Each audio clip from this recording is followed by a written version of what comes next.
Guys, engineering point of view से क्या आपने कभी ये सोचा है कि आपकी जो डिस्कॉम है, जो इलेक्ट्रिसिटी सर्विस प्रोवाइडर है, आपकी जो गवर्नमेंट है, वो आपके सामने ऐसी अजीबोगरीब शर्तें क्यों रखती है कि आप अपने सैंक्शन लोड का 80% लगा सकते हो, या पूरा जो आपका मोहल्ला है वो अपने डिस्ट्रीब्यूशन ट्रांसफार्मर से 25% नहीं एक्सीड करना चाहिए। मतलब आपके जो इंस्टॉलेशन कैपेसिटी हो सकती थी उसको कैप करने की कोशिश क्यों करती है गवर्नमेंट? गवर्नमेंट कभी ऐसा क्यों नहीं चाहती है कि आपकी छत, आपकी फैक्ट्री की रूफ बहुत बड़ी है तो आप उसमें बड़ा सा सोलर प्लांट लगाओ, ज़्यादा पावर जनरेट करो, ज़्यादा फ़ायदा उठा पाओ? क्या आपने कभी सोचा है कि वो आपके इंस्टॉलेशन कैपेसिटी के साइज़ को कैप करने की कोशिश गवर्नमेंट क्यों कर रही है?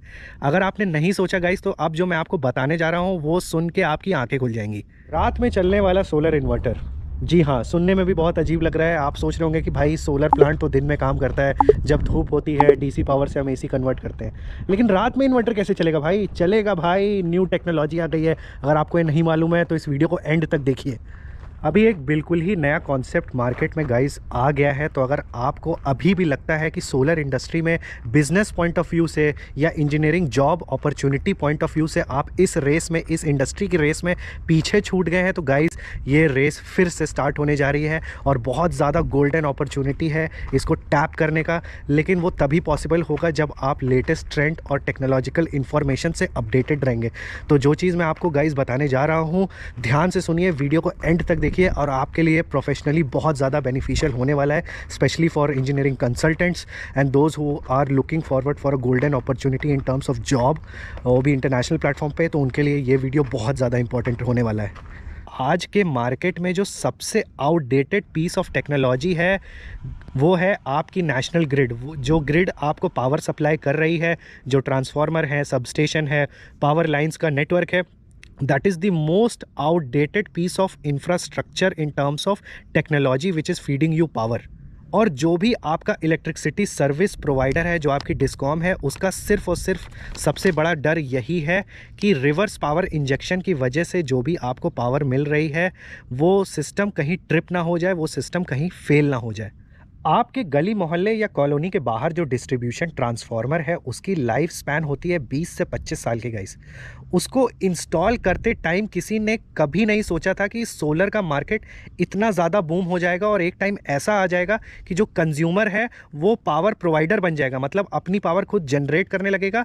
और ऐसा भी टाइम आएगा कि उसकी लोड डिमांड कम होगी और एक्सेसिव पावर उस नेटवर्क में रिवर्स इंजेक्ट होने लगेगा। ये किसी ने भी प्लान नहीं किया था। जिसने भी ये ग्रिड का इंफ्रास्ट्रक्चर डेवलप या नेटवर्क मेंटेन करने का पूरा मेथोलॉजी बनाया था, उसने कभी नहीं सोचा था कि ऐसा भी टाइम आएगा कि जो कंज्यूमर है वो रिवर्स पावर फीडिंग करने लगेगा। जाहिर सी बात है कि अगर आप कोई ऐसा इलेक्ट्रिकल सिस्टम बनाते हो कि जो प्रिपेयर ही नहीं था पावर को रिवर्स एक्सेप्ट करने के लिए, और उसमें खुदा ना खास्ता आपकी कॉलोनी में बहुत ज़्यादा, आपके नेटवर्क में बहुत ज़्यादा सोलर इंस्टॉल्ड है और रिवर्स पावर इंजेक्ट हो रहा है, ठीक है, तो वो रिवर्स पावर अगर आपके डिस्ट्रीब्यूशन ट्रांसफार्मर तक पहुँच जाएगा तो जाहिर सी बात है वो स्टेप अप होने की कोशिश करेगा। तो जितने भी उसमें स्विच गियर प्रोटेक्शन सिस्टम लगे हुए हैं वो रिवर्स पावर जैसे ही उसमें आएगी it will automatically trip the system. देखिए, थर्मल पावर प्लांट से जो बिजली आपके पास आ रही है उसमें एक्टिव रिएक्टिव पावर एक बैलेंस्ड लेवल पे आ रही है, जिससे एक certain level of power factor maintain हो रहा है।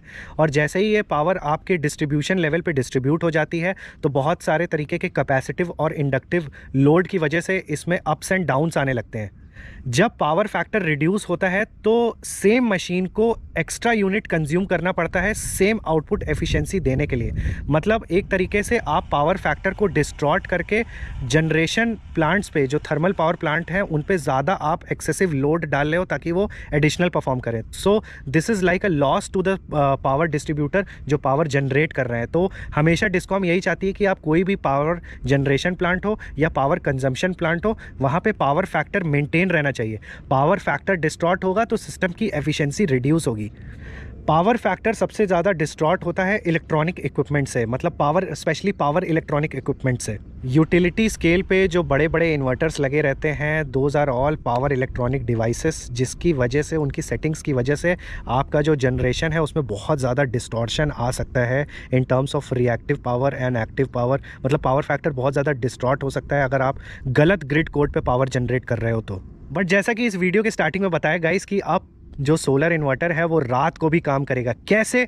क्योंकि अब गाइस मार्केट में एक नई टेक्नोलॉजी आ गई है। Now the solar inverters in utility scale are now being used as a protection and stability manager for the grid by acting as a capacitor and inductor bank for the grid in the night time.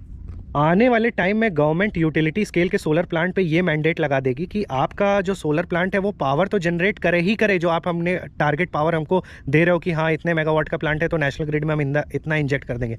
But at the same time वो ये भी mandate लगा देगी कि रात के time में और दिन के टाइम में जब लोड डिमांड बहुत ज़्यादा हाई रहता है तो आपको ग्रिड की क्वालिटी को भी मेंटेन करना है, पावर फैक्टर को मेंटेन करना है। मतलब आपका जो सेंट्रल इन्वर्टर है, आपका सोलर प्लांट है, जो आने वाले फ्यूचर में बैटरी बैंक से इक्विप्ड होगा, यूटिलिटी स्केल बैटरी बैंक, तो उसको ये होना चाहिए उसमें ऐसी टेक्नोलॉजी कि वो ग्रिड के पावर फैक्टर को भी मेंटेन करे even when the solar plant is not generating. मतलब रात के टाइम में जो इन्वर्टर है, जो कैपेसिटर बैंक है, जो बैटरी बैंक है, वो इस तरीके से इक्विप्ड रहे कि जो जिस टाइम लोड डिमांड बहुत ज़्यादा है रात के टाइम में, जैसे आपको मालूम है सब कोई एसी चला रहा है, रेफ्रिजरेशन चला रहा है, जो भी इक्विपमेंट चला रहा है, तो लोड डिमांड ज़्यादा है तो ग्रिड में बहुत ज़्यादा फ्लक्चुएशंस आते हैं। तो उसको मेंटेन करने के लिए एक यूटिलिटी साइज़ का हमें कैपेसिटर और इंडक्टर बैंक चाहिए होगा जो ऐसे एक्टिव रिएक्टिव पावर के डिस्ट्रॉशन को मेंटेन कर पाए, ग्रिड के वोल्टेज प्रोफाइल को मेंटेन कर पाए।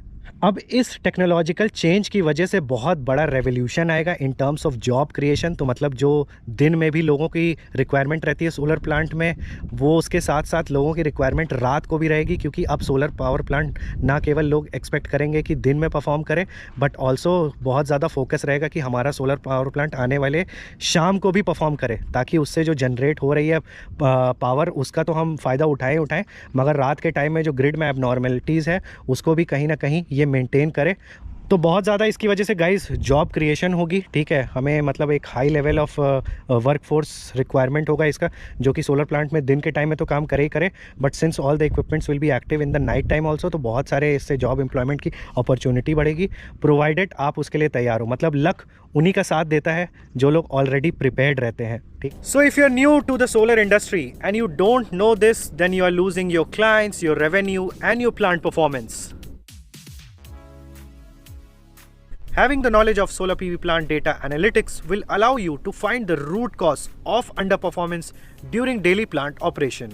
Installing a solar plant is an incomplete success if it is not giving out proper output, because if there is a reduction in the power production, then your investment in the solar power plant is just slipping out of your hand. So if you are looking for a promising future in the solar energy sector but you haven't seen my YouTube channel, then consider subscribing it, as I am sharing my golden experience and tips and tricks to master this technology like a true professional. In this amazing course, you will learn the skill to analyze the data with respect to the operational solar plant components to bypass any kind of underperformance and get the best out of it. This course is absolutely important for engineers, business owners, consultants who are already working or want to work in the solar energy photovoltaic sector.